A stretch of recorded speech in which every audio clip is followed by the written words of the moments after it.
Welcome back, everyone. We're here with the quarantine tank. If you guys saw last week's video on the quarantine, it was very difficult. I can't say for sure, but it looks like something was starting to break out in the quarantine.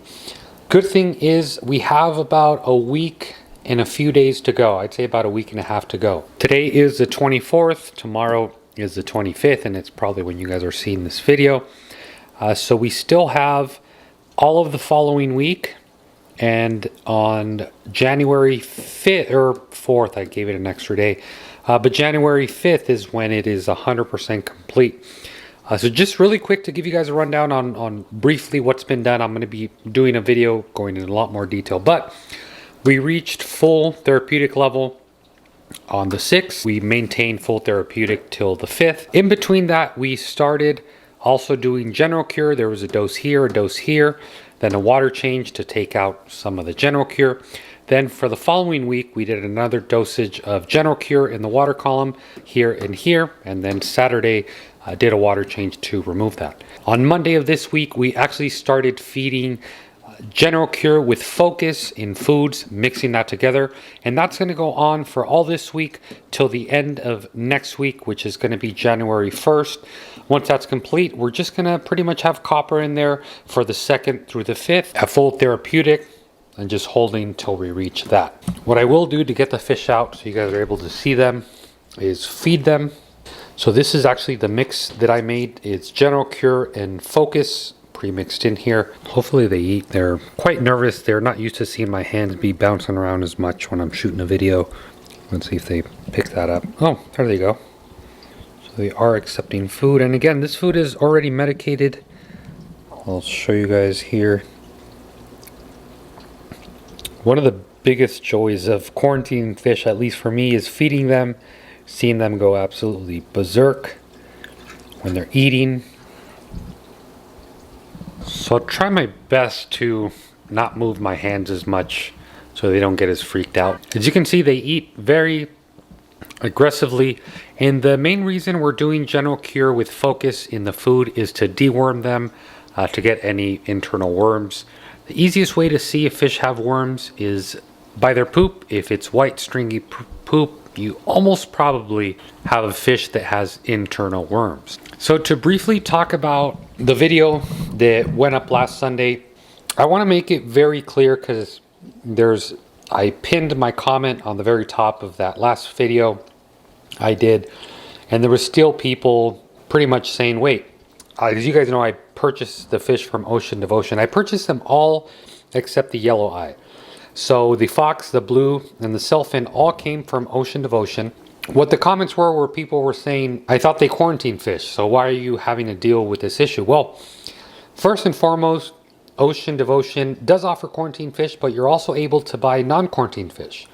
When I did my order, I specifically requested that they do not sell me quarantine fish. Why? I want to experience it for myself. I have a quarantine. I want to see if it's something I want to do or just something I want to pay someone to do like them. So sure enough, they got me non-quarantine fish. Obviously, they're a little bit cheaper as well. But yeah, I want to make it very clear that the fish I got from Ocean Devotion were not quarantined. They do sell 100% quarantine fish. You are able to order those. So if that's something you guys are looking for, don't hesitate to head over to them. It's very hard to say if the fish, the sickness came from either Ocean Devotion or if it came from my local LFS, which is where the yellow eye. And in all fairness, I think I saw the yellow eye breaking out with whatever it was a few days before I even added any of these guys. Just wanted to make that very clear. But I can tell you that as of now, there's absolutely nothing on the fish. They're all happy, healthy, no spots, nothing that stands out to my attention. More importantly, they're eating very aggressively. As far as the main tank, there isn't much going on with it. I think you guys are really going to enjoy this Sunday's video because I'll be showing you guys how to cycle a reef tank using Dr. Tim's, and you're going to be able to follow along day by day. A few moments later. Now, I guess one of the easiest giveaways, if you guys caught that, you're probably saying, wait, if you're posting that video this Sunday on how to day by day cycle, you're probably already done with the cycle, right? And you're correct. The cycle's actually been complete for some time.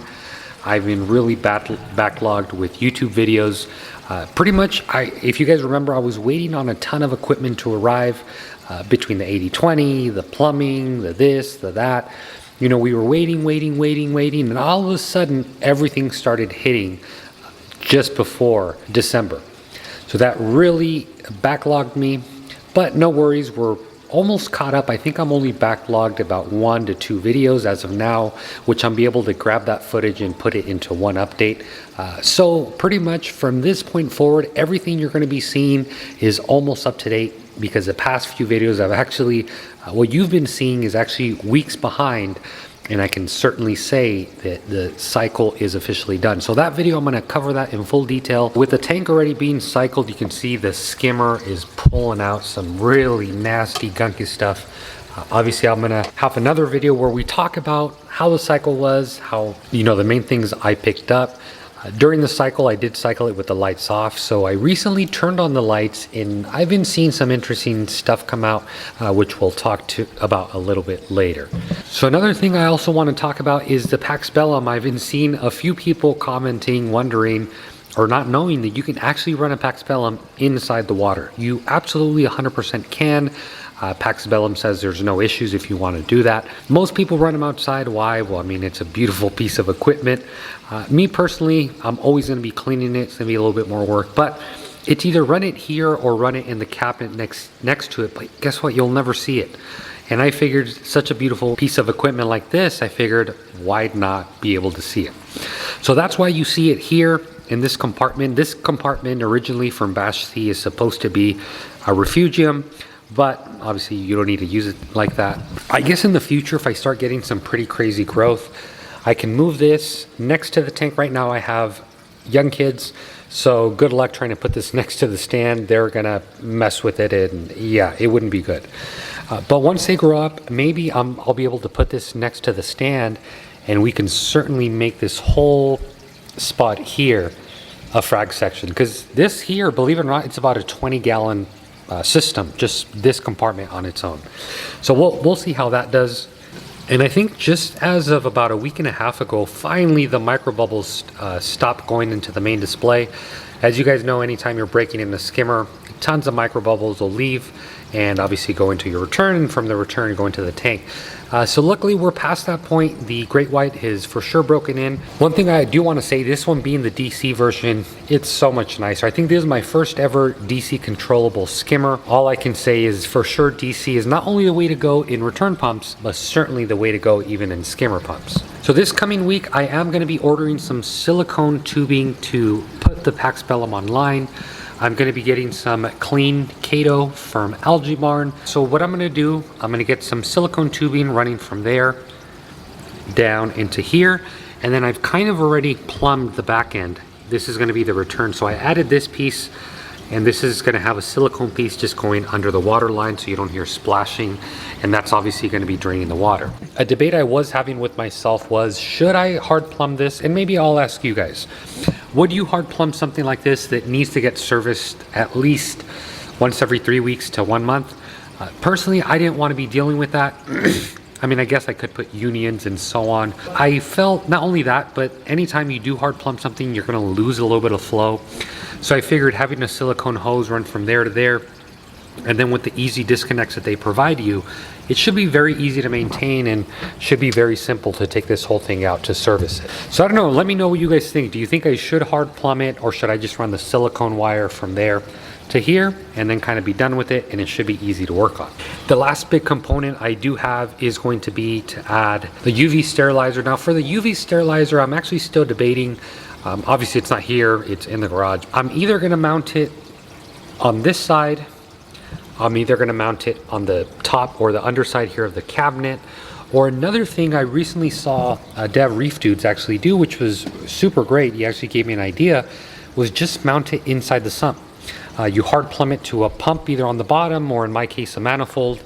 If I was to do that, I'd probably put it in this compartment so the skimmer at least hides it a little bit. But we'll see. I got a ton of options. I can Also use the silicone tubing, which I'll be using on this side. I don't know. I have a few options to do it. Luckily, my manifolds are fully adjustable, as you guys have seen, so I can pivot them individually and rotate them and do whatever I want with them. So I'm not super fixed or stuck on doing one thing. So guys, I think I've blabbered enough. I just really quickly want to give you guys an update on where we stand. Actually, that also reminds me, I'm sick and tired of manually filling this thing. The GHL auto top-off sensor is already there. It's actually already hooked up to the Profilux. The thing is, I haven't ordered a container. So I'm gonna have to order an auto top-off container. That is gonna have to be on the side of the tank for sure. So I'm gonna have to get something that matches either white and blue or gray and blue or a mixture of all of them.